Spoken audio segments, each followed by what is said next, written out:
بۆچی سوڵتان عەبدولحەمید ئەم سوارچاکانەی دروست کرد؟ ئیشارەتم لە یەکێک لە دەرسەکانی ڕابردوو لە ئاڵلقەکانی ڕابردووە بەوەدا کە سوڵتانی عوسمانی لە پڕێکە خۆی بینیەوە تووشی شەڕێکی گەورە بووە کە هاتە سەر حکم ساڵی یەکەمی ساڵی 1976 هێرشێکی گەورەی ڕووس لەو ناوچەیەوە هاتۆتە سەر وڵاتەکەی. فەڕەنسا کارتێکردنێکی لەسەر سووریا و لوبنانی ئەم سەردەمەی ئێستامان هەیە واتە شام. ئینگلیز لە میسر فەڕەنساییەکانیش جەزائیریان گرتووە ساڵی 1930 گرتیان، هەروەها مەغریب و تونس دوایی ئیتالیەکانیش چوون و سۆمالی ئێستایان گرتبوو لەگەڵ ئەریتیریا. هەر یەکێ لە وڵاتانە دەمی ژەنی بووە هەموو ئەترافی دەوڵەتی عوسمانی و چاوەڕێوانە کرد کەی ئەکەوێ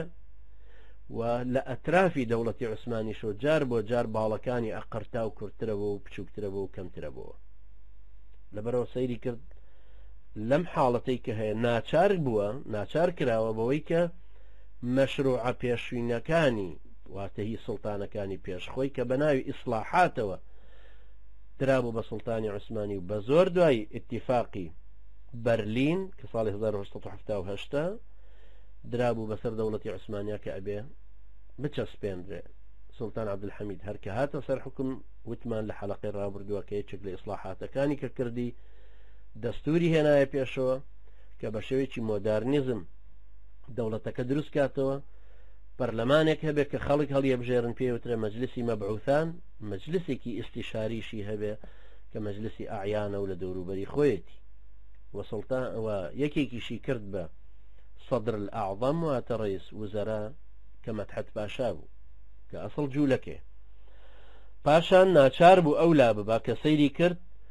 لە یەکەم کۆبوونەوە هەرچی ئەوانەی لەگەڵ حکمت لەگەڵ ئەو مەدحەت پاشا هاتبوون هەمویان بەچەکەوە هاتبوو. لە یەکەم مناقەشەی یەکەم دانیشتن بوو بە چێشمە چێشمێکی زۆر گەورە و ئەوانە هەرچی قەدر و قیمت بێ بۆ سوڵتانیان نەشت تەڵان بە ئامادەبوونی سوڵتان خۆی بوو دانیشتنەکە. لەبەرەوە سوڵتان حەلی کرد بە شێوەیەکی کاتی واتە مەجلسەکەی هەڵوەشانەوە بە شێوەیەکی کاتی هەتاوەکو جارێکی کە تەماشایەکات. دیسان ئەو لەو فتریا کە هاتبوو سەر حکم لە دەسەڵاتیا سەیری کرد قەرزاریەکی زۆر هەیە 300 ملیۆن لیرەی عوسمانی وڵاتەکەی قەرزارە. لەبەرەوە ناچار بوو هەندێک گۆڕانکاری تر بکە. ئەو شوێنەی گەورەی خۆی شوێنی سوڵتانەکان کە هەیان بوو کە پێوترا تۆپقاپی سەرای کە لە ئەستەمبوڵە ئێستاش طبعاً بە طبیعەتی حاڵ ئەوەی کرد بە زانکۆیەکی گەورەی زانستی شەرعیەکان و زانستی سروشتناسی و وردە هەوڵی بەوەدا کە زیاتر ئیسلاحاتێکی تر هەمووی دروستکە. بەڵام یەکێک لە ئیشەکانیشی کە کردی ئەوەیە کە ئەم سوارچاکانەی حەمیدیەی لە کوردەکان دروست کرد. دوای ئەو مؤتەمەرە گەورەی کە لە ئەستەمبوڵ گیرا سوارچاکان دروست بوون، لیوا بە لیوا دروست بوو و نەبێت تەنها لەو ناوچەیە دروست بوو بێ کە لە ڕۆژهەڵاتی تورکیای ئێستایە کە باکووری کوردستانە، بەڵکو خەڵکانێکی تر لە سلێمانی و هەولێریشەوە کە ئەو کاتە پێیانەوترا ویلایەتی مووسڵ بۆ ئەم بە ڕێزانەش بزانن کە ئەوترێ ویلایەتی مووسڵ جاری وای ئێستش باسەکرێتەوە تورکەکان باسیەکەنەوە یان هەندێک جارە هێنرێتەوە پێشەوە ناوی ویلایەتی مووسڵ لە مووسڵەوە دەست پێەکە هەتاکو و سلێمانی ژەگرێتەوە ئەو ناوچانە هەمووی پێوترا ویلایەتی مووسڵ. خەڵکێک لە ویلایەتی مووسڵیشەوە دیسان ڕۆیشتن و بەشداریان تیا کرد. بۆچی ئەم تەشکیلاتانەی دروست کرد؟ هەروەکوتم ئەو کەسانەی کە سوڵتان عەبدولحەمیدە بغزێنن، ئەوانەی دژین، ئەوانەی کە لە توراثە ئینگلیزیەکەوە هێناویانە یان ئەوانەی کە اعتیمادیان کردوتە سەر دۆکۆمنتەکانی رووسیای قەیسەری یان رووسیای کۆمۆنیستیش لە دوایی یا خۆیان لە حکمێکی پێشترەوە دژی سوڵتان عەبدولحەمیدن لەبەرەوەی ڕاوەستا لە ڕووی ئەو کەمالیزمەیە کە دوایی هاتە پێشەوە بە صفەتێکی قەومی سکولاریزمی زۆر تند و تیژ و عنیف کە دژی هەموو تەوەجوهێکی تری ئیسلامی بوو. یەکێک لەوانە لازاریفە کە ڕۆژهەڵات ناسێکی جوولەکەیە بەڵام سۆڤێتیە، باسی ئەوەکە کە سوڵتان عەبدولحەمید بۆیە ئەم سوار چاکانەی حەمیدیەی دروست کرد بۆ ئەوەی خۆی لە بەندی 61 پەیمانی بەرلین لادا کە لە ساڵی 1878 لەسەری مەجبور بوو بە ئیمزای بکاو بەسەریا سەپێنرا بوو لەلایەن دەوڵەتە ئەوروپیایەکانەوە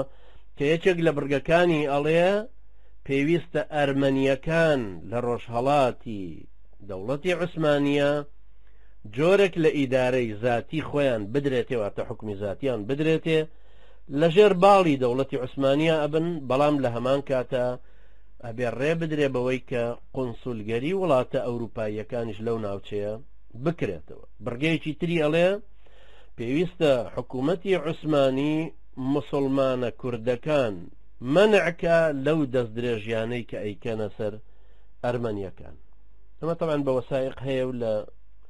کە منیژەی خوێنمە ئێستا لە کتێبەکەی لازاریف بە ناوی ئەلمەسئەلە الکوردیە لە لاپەڕە 36 بۆ 39 ئەو باسی تایە. ئەمە ڕێی لازاریف. هەرچەنە لە واقعە ئەم ئیدارەی کە ئەویسترا بۆ ئەرمەنیەکان دروست بکرێ وڵاتە ئەوروپایەکان لەسەری متتەفق بوون. رووسیایان زیاتر مخەوەل کردبوو چونکە رووسیا بریتی بوو لە عمقی ئەرمەنیەکان لە بەرەوەی ئەرمەنستانێکی تریش هەبوو لەژێر دەسەڵاتی رووسیایە، ئەوان لەوێەوە مەشقیان بە ئەرمەنیەکانی ترە کرد و هانیانەدان کە ببێ بە پردێک بێتە پێش. ئێمە کە تەماشای نێوانی ئەرمەن طبعا وەکو مەسیحین تەماشای ئەرمەن و مسلمانانی ترەکەین لە دەوروبەریان، ئەرمەن و کورد کە کورد معلومە لە زمان عومەری کوڕی خەتابە مسلمان بووە، یعنی 1000 ساڵ پێکەوە ژیاون بێ ئەوەی کەس دەستدرێژی بکاتە سەر کەس. هەروەها ئەرمەن و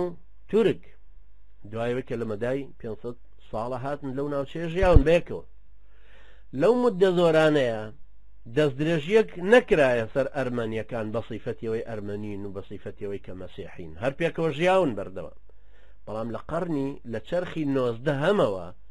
لەبەرەوەی دەستێوەردانی وڵاتە ئەوروپاییەکان ئاسان بوو بە ڕێگای ئەرمەنیەکانە بتوان ئەوان بوروژێنن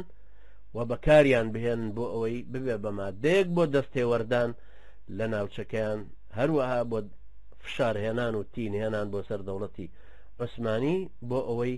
بیکەن بە وەرەقە زەختێک ئەو ئیمتیازاتانی کە خۆیان ئەیانەوێ بەهۆی ئەوانەوە دەستیان کرد. ئەمە ڕێی لازاریف بوو کە بەو شێوەی بیستێتی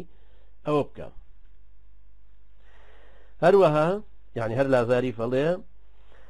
عەبدولحەمید زۆر باش هەستی بەوە کردبوو کە هەر ئیسلاحاتێک بکە لە ناوچە ڕۆژهەڵاتیەکانی وڵاتەکەی حتمەن ئەبێ مەسەلەی ئەرمەنیەکان بێنێتەوە پێشەوە، ڕێگایان پێبدا حکمی ذاتی خۆیان ئیدارەیەکی ذاتی خۆیان دروست بکەن و ئەوەش ئەو کاتە ئەبێ بە پەردەپۆشێک بۆ هەموو دەستێوەردانێکی دەوڵەتانی ئەوروپی بۆ ئەوەی وردەوردە بتوانن لە ناوجەرگەی نزیکی دەوڵەتی عوسمانی و پایتەختەکەیە لایەکی تری لێ دابڕن و جیایکەنەوە، هەروەکو کە سربیا و مەقدۆنیا و بولغاریا تا ئەو کاتە جۆبوو بوونەوە حرەکاتی تریش لە یۆنان و لە شوێنەکانی تریشەوە هەمووی هان ئەدران بۆ ئەوەی لەژێر دەسەڵاتی دەوڵەتی عوسمانیە بێنە دەرەوە. ئەمانەش هەمووی طبعا کە ئەکرا هەر بە ناوی ئیسلاحاتەوە ئەکرا، هەرچی وەختێکیش کە عەسکەریەن دەوڵەتی عوسمانی تێکەشکا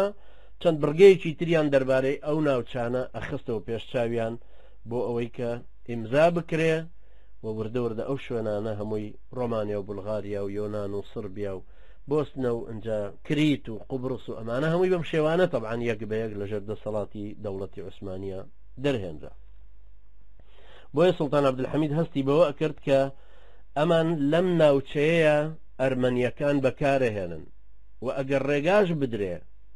بە ئەهلی منطقەکەش خۆی عیلاج نەکرێ خەڵکێکی تری لە دەرەوە بۆ ببێ ئەرکێکی زۆرتری ئەوێ، بۆیە پێویستە ئەهلی ناوچەکە خۆیان لە ناخی دینداری خۆیانە هەست بە خطورەتی ئەمە بکەن. لەو ڕووە طبعا ئەو زمانە شەشتا قەومیەتی کوردی لە ناو کوردەکانە هیچ کاریگەریەکی وای نەبوو، چونکە حتا جەریدەی کوردستان کە دوایی دەرچوو لە میسر دەرچوو، لەژێر سێبەری ئینگلیزەکانە دەرچوو بە کاریگەری ئەوانیش و ئیتیحادی تەرەقیش کە دوای دروستە بێ لە ڕێی ئەرمەنیەکانیشەوە لە قاهرەوە ئەهاتەوە بۆ شام تەوزیعکرا چونکە ئەو کاتە حتا نوخبەیەکی کەم کە هێشتا لە کوردەکان فکری قومیان وەرگرتم و متەئەسیر بوو بن بە زیا کۆک کە هەر کوردێکی جاش بۆ بڵێن بوو بە عەلمانی لەگەڵ مستەفا کەمال و حرەکەتی ئیتیحاد تەرۆقیەکانە کەوت بۆ ڕێ یەکێ بوو لە سەرانی بزوتنەوەی تورکی تەڵان کێسە دوایی دروستە بێت ئەوەشتان پێ سیر نەبێت چونکە لە لای کوردی ئێمە زۆر سیر بوو کە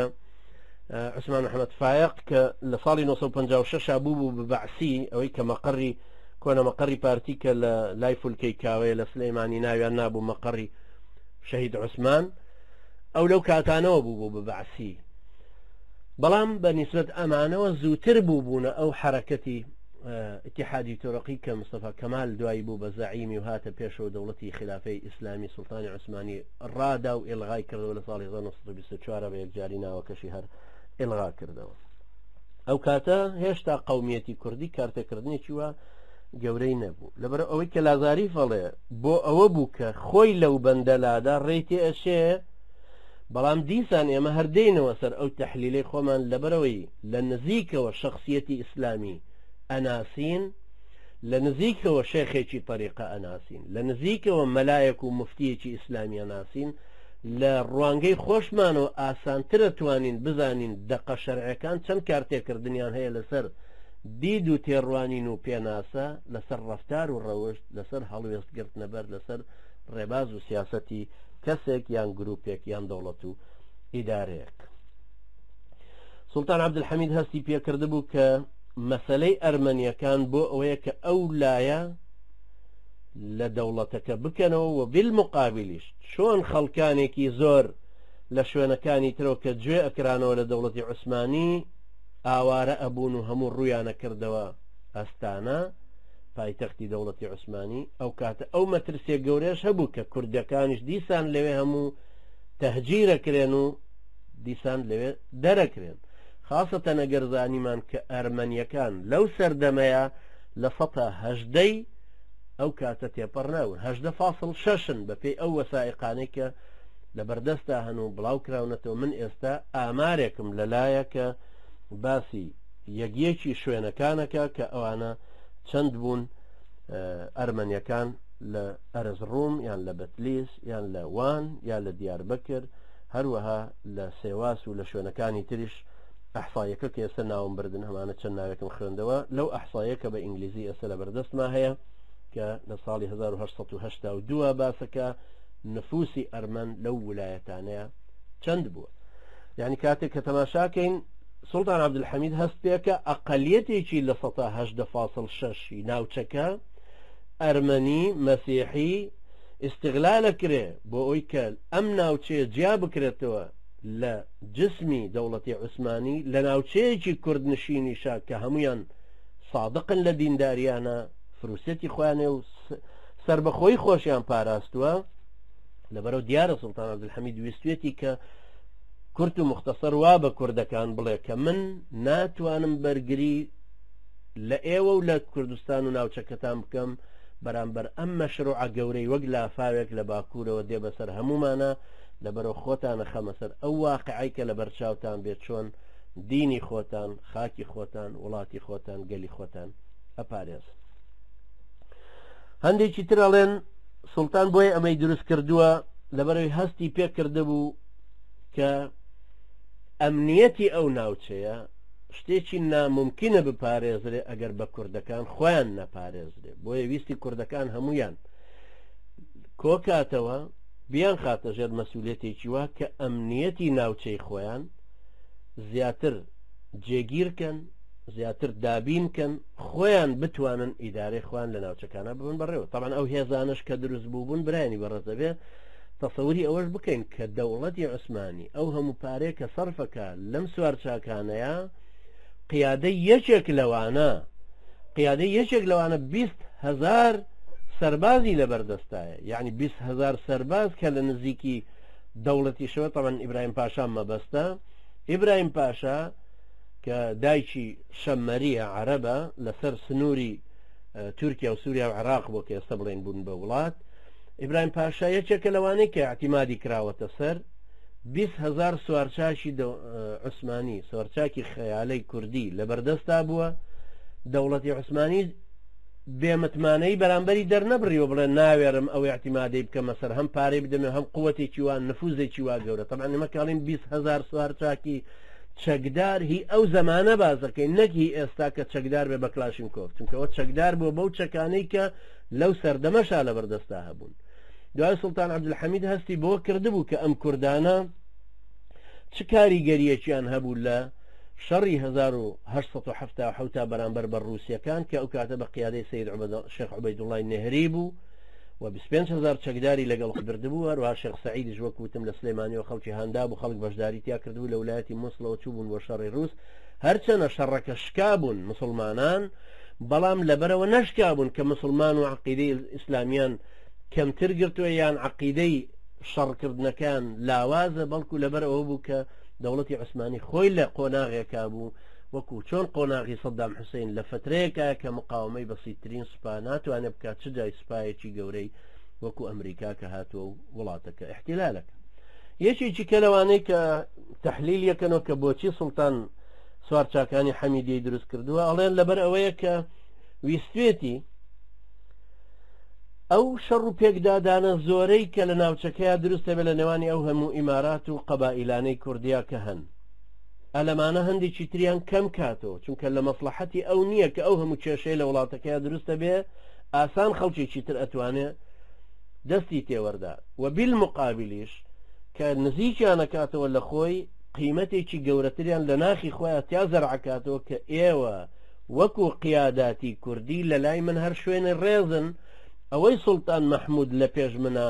ئیمارەتەکانی لێ ڕووخاندوونەتەوە دروستی نەیهێشتوە ڕێگای نەداوە ئێوە دروستیکەن ئەو مەرکەزیەتەی ئەو دروستی کردبوو من نامەوێت لەسەر ئەوە بڕم، بەڵکو ئەمەوێ لەسەر سیستمێکی تر بڕم کە ڕێگا بدا بەوەی ئێوە سربەخۆیی خۆتان لە ئیماراتی خۆتان و لە ناوچەی خۆتانە بپارێزن، هەروەکو کە دینەکەی خۆتان و خاکی خۆتان و میلەتەکەی خۆتانە پارێزن، مادام ئێوە هەمووتان لە ژێرباڵی دەوڵەتە عوسمانیەکەی منە. هەندێکی تر لە ڕۆژهەڵات ناسەکانی ڕووس قەیسەریەکان بنیا کۆمونیستەکان، هەروەها لە کوردە عەلمانیەکان و هەروەکوتم وەکو کەمال مەظهەر یان ئەوانەی عەرەبن و بەڵام مەشرەبیان یەکە لەگەڵ ئەوانە کە نووسیویانە، هەر ئەوەیە کە ئەڵێن لەو سەردەمەیە سوڵتانی عوسمانی ئەیویست کوردەکان ئیستیغلال کە بۆ لێدانی ئەو بزوتنەوە ئازادی خوازانەی لە میلەتانە دروست بوون. بەڵام طبعا ئەمەش دیسان ڕاست نییە لە سەرەتایەوە، چونکە سوڵتان عەبدولحەمید ئەو سوارچاکە حەمیدیانەی کە دروست کرد یەکەم جار ئەو چل کەتیبەی دروستی کردن چل لیوایە تەنها لە ڕۆژهەڵاتی تورکیا داینابوون، یعنی هەر لە کوردستانە بوون، شوێنیان هەر ئەوێ بوو نەیبردبوون بۆ شوێنانی تر کەوابوو. ئەمە قسەیەک نییە کە ڕێی تێبچێ بڵێن بەڵێ بۆ ئەوەی دروستکردن. ئەو ساڵی 1991 ئەمە دروستەکە، بەڵام کوردەکان دوایی کە لە شەڕی ئەلبانیەوانە دروستەکە بەشداریەکەن ساڵی 1898 واتە 7 ساڵ دوای دروستکردنەکەی ڕوون بۆ ئەو ناوچانە، دوایەوە شەڕەکان لەوێ گەرمە بن یا بەرامبەر بە یۆنانیەکان. هەندێک لە کوردە عەلمانیەکان ئەڵێن سوڵتان عەبدولحەمید ویستی بە فکرەی خلافەتە ئیسلامیەکە کوردە ساویلکەکان بۆ خۆی ڕاکێشێ بۆی لە بزوتنەوەی ناسیۆنالی کوردی بدا کە لەو سەردەمەیە سەری هەڵدا بوو. ئەو سەردەمە هێشتا سەری هەڵ نەدابوو، ئەو سەردەمە هێشتا ئەلمانیەتی کوردی، بزوتنەوەی ئازادی خوازی کوردی وەکو ڕوحێکی نەتەوایەتی ئەلمانی نەئەگەیشتە چەندین کەس کە بەدەستە ژمێردێن، شخصیاتەکان هەمووی ناسراو بوون، بۆیە ئەوان هەستیان پێ نەکرد کە شوێنی زەمینەیەکەن. ئەوانەی کە هەبوون هەر لەوانە بوون لە ئەستەمبول بوون، هەندێک لە کوڕ و کوڕەزاکانی بەدرخان یا خەڵکانێکی ترکە لە دەوروبەریان بوون، هەروەها دوایی ئەوانش کە ڕۆیشتن بۆ میسر و جەریدەی کوردستانەکان لەوێ دەرکرد. کەوابوو ئەماش دیسان شتێکی ڕاست نییە کە بڵین سوڵتان عەبدولحەمید ئەمەی بۆیە دروست کردووە لە بەرخاتری ئەوە دروستی کردوون بۆ ئەوەی لە بزوتنەوە ئازادی خوازانی میلەتانی تریان پێ بدا، هەروەها لە هی کوردیشیان پێ بدا. ئەگەر بین تەماشای ئەو احتیمالانەت هەمووی بکەینەوە سەر لێ بڵین ئەو احتیمالانە چین کە لي ئەوە شێتەوە لەم مەسەلەیە سڵتان عەبدولحەمید بەتەکید هەمومان نەزانین کە کابرایەکی قەومی تورکی نەبووە چونکە جارە سڵتان عەبدولحەمید هەتا بڵێ دوورە لە نەزعەیەکی تورکێتیەوە چونکە هەروەکوتمان سڵتان عەبدولحەمید سەیری عەرەبی زۆر بە ئاستێکی بەرزە کرد لەبەرەوەی بە خاوەن ڕۆشنفکری و خاوەن تاریخێکی و حەضارەتێکی گەورەی دانا کوردەکانیشی وا ئەهاتە پێشاو کە سەیریەکردن بە خەڵکانێکی دڵسۆز و سادق و سەرڕاست لە پارهستنی دەوڵەتە عوسمانەکەی ئەوە بەتایبەتی کە لە سەردەمی ئەوە هەمووی نزیک بووبوونەوە من ئیشارەتم بەوەش داکەوتم عەبدولقادری کوڕی بەدرخان 14 ساڵ مستەشار 14 ساڵ لە نزیکترین کەسانی سڵتان عەبدولحەمید خۆی بوو کەوابوو ناشێ ئەمە بڵێن فکرێکی قەومی هەبووە تورکی ویستێتی دژی ئەوانی تر بجوڵێتەوە واتە دژی ئەو ئازادی خوازی کورد بجوڵێتەوە ئەمەش طبعا شتێکی ڕاستنی ئەو احتیمالی یەکەمە کە بڵێ قەومی بوو بێ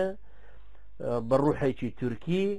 ئەوەی کردبێ ئەوە طبعا شتێکی ڕاست نییە چونکە زۆرینەی و گەورەترین و کاریگەرترین ڕاوێژکارانی دەوروبەری خۆی یا عەرەب بوون یا کورد بوون گەورەترین و کاریگەرترین دەسەڵاتی عەسکەریش کە لە دەوروبەری هەیبوو ئەلبانیەکان بوون کە قەسری خۆی پێپاراستن دەوروبەری خۆی دائیرەی دووهەمیش کوردەکان بوون کە ئەستانەی پێ ئەپاراستن لە ساڵی 1990 کە ئێمە باسەکەین ئەو کاتە هیچ بزوتنەوەیکی قەومی کوردی نەبوو هەتاکو بڵێن ئەمە فکرەیەکە دروست بووە بە بزاوێکی گۆڕانکاری کۆمەڵایەتی کوردی و سیاسی و ڕێبازێکی سیاسیە هەتاکو بڵێن سڵتان عەبدولحەمید ویستێتی بە سوارچاکانی حەمیدیە لەمان بداتەوە چونکە ئەو کاتە فقط ئەو نخبەیە هەبوو کە هەندێک بوون لەوانەی کە دوایی وتم جەریدەی کوردستانیان دەرکرد دوای جەریدەی کوردستانەکەش طبعا لە ساڵی 1970 دەرکرا لە قاهرە کە لە کوڕەکانی بەدرخان دەریانە کرد ئەوەش ئەو کاتە کارتێکردنێکی گەورەینەوە هەروەکوتیشم حتا هێنانەوەی بۆ ناو کوردەکان لە شام هەر بە ڕێگای مەسیحیەکانە بوو هەر بە ڕێگای ئەوانەیە بوو کە ئەرمەنین و هاتوچۆی میسر و شامیانە کرد کەوا بوو ئەگەر ئێمە بینەوە تەماشا بکەینەوە سڵتان عەبدولحەمید وەکو دیندارێک کە گومان لە دیندارەتەکەی نییە چونکە هەموو کەسێک هەموو ئەوانەی کە لەسەر سڵتان عەبدولحەمید نووسیوانە حتا ئەوانەی کە بە دیکتاتۆر ناوێ بن ئەڵێن دیکتاتۆریەتەکەی لە تەعەسوبە دینیەکەیەوە هاتووە ئەوانەی کە ئەڵێن جاهیلە ئەڵێن جەهلەکەی لە دینەکەیەوە هاتووە چونکە خۆی عادەتی ئەم ئەوروپاییانە وایە ئێستا کە لەسەر کەسێکە نووسن ئەگەر هات و عەلمانیەکی سەر بە خۆیان بوو ئەیکەن بە فەیلسوفێک بلیمەتێک لێوەشاوەیەک لێ هاتوویەک ئەیگەن لە کەشکەشانی فەلەک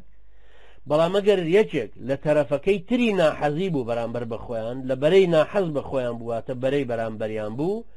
دائیمە بە متعەسیب بە توندوتیش بە ترسناک بە قژبژێکی متەطەڕیف هەروەکو ئێستا ئێمە ئەناسێنن بە تیرۆریست و فەندەمەنتالیست و توندڕە و شەریعەتچی و ئیسلامەوی و تاریکستان خوازی و لەم جۆرە بابەتانی کە بە ئەمە مناوناتۆرانی کە ئەخەنە دوای ئێمە وەختێکیش کە دێتە سەر مەجالی فکر و مناقەشەکردن ئەوانە بەزن کە هاتە سەر ئەو مەجالانە لەبەرەوە بەڕاستی ئەو ئێمە بێت لەو دیدەوە تەماشای خودی سڵتان عەبدولحەمید بکەینەوە یەکەم بزانین دافعەکەش چیە کە دروستی کردووە حتمەن وەکو ئینسانێکی صادق و مسلمان هەستی پێ کردووە کە کوردەکان هەموو شوێنکەوتی و شێخانی طریقەی خۆیانن عولەماکانیان کاریگەرن لەسەریان ئەو بەگو ئاغایانەی کە ئیمارەتەکانە بن بەڕێوە کە دەسەڵاتیان هەیە وەکو دەسەڵاتی ئیداری ناوچەکان ئینسانانێکی هەموو دیندار و صادقن ئیسلامیشیان خۆشوێ ئەنجا کە مادام مخلیصیشن دڵسۆزیشن بۆ دەوڵەتی عوسمانی دڵسۆزیشن بۆ فکری خلافەتی ئیسلامەکە چونکە برانی خۆ مەگەر ئێمە تەماشاکەین خلافەتی ئیسلامی لە 1970 انقلابەکە کرا لە سڵتان عەبدولحەمید لە 1924 ئیلغا کرا بەڕەسمی بە ناوەکەش نەهێڵرا بەڵام لە 1909 شۆرشەکانی کورد تا 1925 شۆرشی شێخ سەعیدی پیران هەرچی ئەو شۆرشانە کە دروستە بن لەو فترانەیە تەماشاکەین هەمویان اعتیما دەکەنەوە سەر ئەوەی کە جێڕانەوەی خلافەتی ئیسلامی کە ئەوان دژی ئیتیحادی تڕۆقی ئەبنەوە بەڵام لە هەمان کاتە ئیتیحادێکی تری عوسمانیانە دروستە بێتەوە کە منافیسی حرەکەتەکەی مستەفا کەمالە کە ئەیانەوێ بەو شێوەیە دروست ببنەوە دیسان سەر لە نوێ خلافەت و سڵتان بجێڕنەوە و ئەو کەسانەش کە لەو شۆڕشانەیە بەشدار بوون هەمووی لەو نەوعە ڕۆشن فکرانن شێخی طریقە بوو بێ وەکو شێخ سەعیدی پالووی ینی شێخ سەعیدی پیران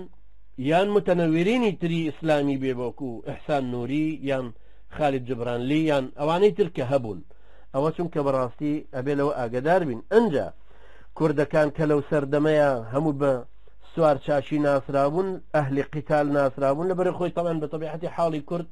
وەکو زۆرینەی میلەتانی ترکە لە چیا ئەژین دائما کۆنتڕۆلکردنیان زەحمەتە چونکە ڕوحێکی سوارچاکی و شەڕ یعنی بەمەستم جەنگاوەریان بە تەکید لە تاک بە تاکی ئەندامەکانی خۆیانە زەرعەکەن و نەوە بەنەوە لەسەری ئەژین هەر میلەتی کوردی جوانی هەرچی کەسێکی ترکە لە شاخەکانە گەورە ئەبێ ئەو ڕوحی تەمەڕودەشی دائما بۆ دروستە بێت چونکە ئەزانێ ئەتوانێت پەنابەرێتەوە بەر ئەشکەوت و شاخەکان و ئەو جەو میوە و ئەو شتانی کە لە وڵاتەکەی خۆشیان بەرهەم دێ کافیە بۆ بەردەوام بوونی ژیانی کەوابوو لەلایەکە سوڵتان عەبدولحەمید پیاوێکی دیندار پیاوێکی ڕۆشنفکر پش و درێژ هەست کردوو بە گەورەی مەسئولیەتەکەی خۆی گەورەی فکری خلافەتی ئیسلامیەکە تێکچڕانی ئەو هەموو دەبڕێکڕاچوونی بەرژەوەندیانەی هێزە گەورەکانی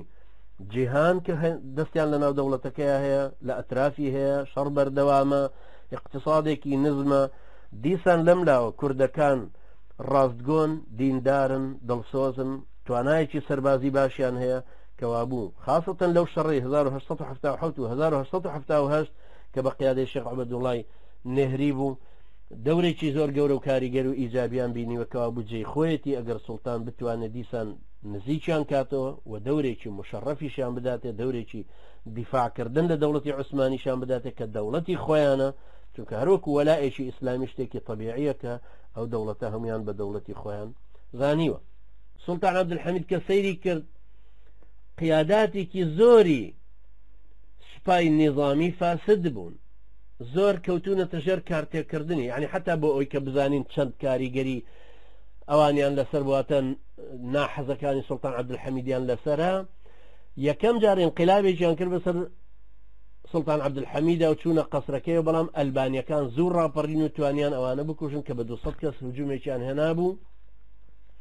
بەڵام ئەو انقلابە فاشل بوو و عسکەریش تایە جوڵا و حەداتی عسکەری 30,000 جوندی بەشداری تیا کردبوو لەو جم و جوڵا بەڵام جیران سوڵتان عەبدولحەمید یەکێک لە صیفەتەکانی ئەوە بووە کەس قەت ئەمری کوشتنی کەسی نەداوە لە حکومەکانیە بەڵکو نەفیەکردن یا زیندانیە کرد دوای فترەی ئازادیەکردن ئەم 30,000شی زۆر زوو ئازاد کرد مانگی نەبرد کە ئازادیکردن دەست بەجێبوونەوە بە قووەتێکی تر بەدەر مستەفا کەمالەوە ئەم جارە کە هاتنەوە انقلابەکەیان کرد و بە زۆر بەچەک بە قووەتێکی گەورەوە هاتنە ناو پایتەختەکەیەوە هاتنە ناو وڵاتەوە هاتنە ناو تەمان لە وڵاتە بوون هاتنە ناو پایتەختەکەی و ناو قەسرەکەی و ئیجباریان کرد کە لە خلافەت لە سوڵتانیەت دێتە خوارەوە ئەبێ محەممەد ڕەشادی برای ببێ بە خەلیفە و بە سوڵتان بە ڕسمی ئەو وازی لێبێن ئەوە ئەبینین کە 30,000 کەس هەر جوندی ڕسمی عسکەریەکەی خۆین بەڵام جێسێقە نەماون بۆیە شتێکی طبیعی بوو کە ئەو متمانە زۆرە بکاتەوە بە کوردەکان و فعلەن کوردەکانیش ئەو ڕۆڵە گەوریان بینی بوو چونکە خۆیان لە بەرامبەر هێرشەکانی رووس و هێرشەکانی ئەرمەنیەکانە گرتە بوو کە بەڕاستی ئەرمەنیەکان سیاسەتێکیان بەکارێناوکە و سیاسەتی حیزبی بەعث کە پێوترێ الأرض المەحروقە هجومیانە کردە سەر هەر لادەیەک ئەیان سووتان هجومیانە کردە سەر هەر شوێنێک ورجانە دڕین ئەیان کوشتن حتا ڕسمی سەلیبیان بە ئاگر لەسەر سینەی کچانی کورد دروستە کرد و ئەوە شتێکی سەلمێنراوە بە دوکمنتەکان هەموو ئەشێ بهێنرێنەوە پێشەوە گەر هاتوو دەسەڵاتی کورد فعلەن گەیشتە ڕادەیەکی واکە توانای ئەوەی هەبێ ماف لە تاریخی خۆی بکاتەوە بەڵام جارێ وێستا توانای ئەوەی نییە کە ماف لە مزاهرەیەکی خۆی بکات لە سلێمانی دژی ئەمریکایەک کە هەزاران هزار کیلۆمەتر لێوەی دوورە بە هەر حاڵ ئەمە بە شێوەیەکی گشتی ڕای ئەو کەسانەشە کە بەرامبەر بە دروستکردنی سوارچاکانی حەمیدیە ڕەئیان هەبوو